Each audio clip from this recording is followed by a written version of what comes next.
Hi, I'm Gerard Cooper. I'll be teaching the computer building class. I'm actually an IT support person. I work for a law firm, a DC law firm, and I volunteer my time, and my two sons, Gerard and Daniel, they also have been a part of helping.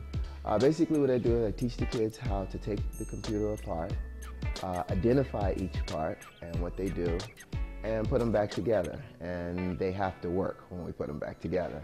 So it's always a challenge to make sure that all the pieces go in correctly.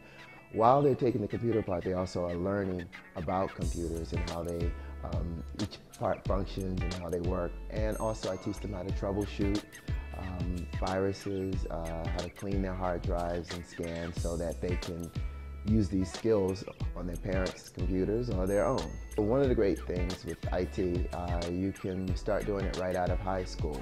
I myself graduated from high school and taught myself how to use computers. Started with graphics and design and word processing, and then started teaching myself how to build. Took a few classes while I was working in New York, and from there learned and have been doing computer help desk support for 13 years now. It's a great salary, great money, and you actually enjoy what you do.